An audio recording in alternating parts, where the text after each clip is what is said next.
and welcome to this launch of April is Poetry Month, and thank you all for coming.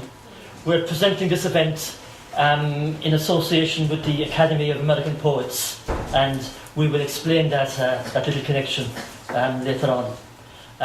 Megs Morley, Public Arts Coordinator for the City Council, and Mary Phelan, County Arts Officer, are both sitting here at the front, and I want to welcome Megs and Mary this afternoon. I also need to tell you that, as you can see, we're recording this afternoon's event on video, and it may go on YouTube. So if you feel you should be somewhere else at this moment and not in the library, you may wish to stay out of the range of the camera. But the camera will be focusing completely on the performance. Could I say that we have 1,332 books of poetry here on our library shelves in the 800s section. And sometimes I feel that poetry has more to tell us about life than all the books on economics and sociology and history combined. Jane Hirschfield, the New York City born poet who will be here reading at the Court Festival later this month, suggests to us that a good poem shocks us awake one way or another through its beauty, its insight, its music. It shakes or seduces the reader out of the common gaze and into a genuine looking. Make no mistake, she says, I consider such a moment of transformation a radical event. And that other great American poet, William Carlos Williams, would go along with that. As well as being a poet, William Carlos Williams was also a family doctor, and like all doctors, he experienced many times at first hand what he called the tormented battles of life. And he said, the haunted news I get from some obscure patient's eyes is not trivial, it is profound. I'm a great believer in the words of William Carlos Williams that it is difficult to get news from poems, but men die miserably every day for lack of what is found there.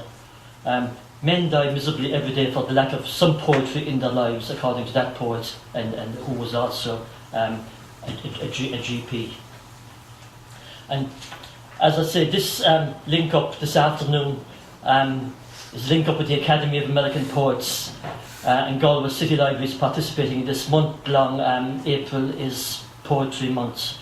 The lines, Do I Dare Disturb the Universe, from the famous T.S. Eliot poem, The Love Song of J.Alfred Prufrock, are the lines which the Academy has chosen as the theme for this year's celebration.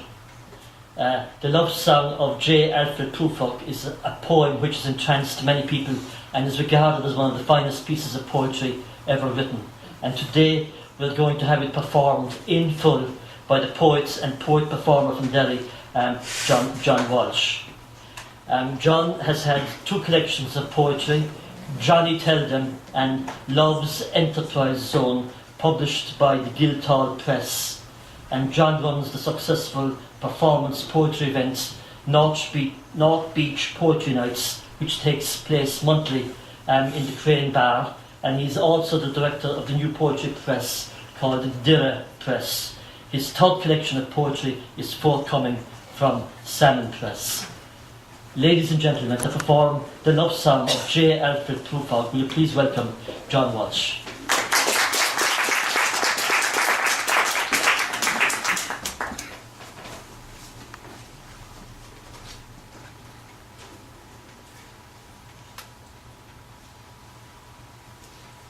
Let us go then, you and I. When the evening is spread out against the sky, like a patient etherized upon a table. Let us go through certain half-deserted streets, the muttering retreats of restless nights in one-night cheap hotels, and sawdust restaurants with oyster shells. Streets that follow like a tedious argument of insidious intent to lead you to an overwhelming question. Oh, do not ask, what is it? Let us go and make our visit. In the room, the women come and go, talking of Michelangelo.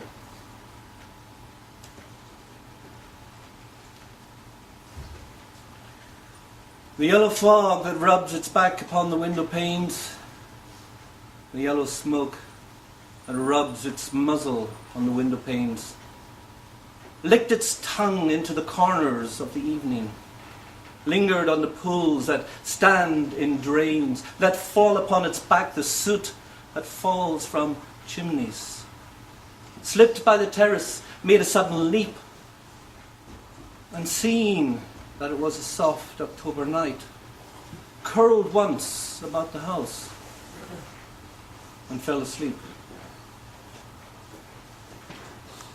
And indeed, there will be time for the yellow smoke that slides along the street, rubbing its back upon the window panes. There will be time to prepare a face to meet the faces that you meet, and time to murder and create, and time for all the works and days of hands that lift and drop a question on your plate.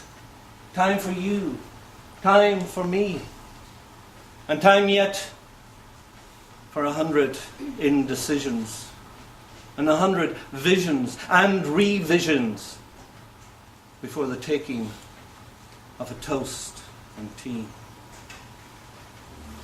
In the room, the women come and go, talking of Michelangelo.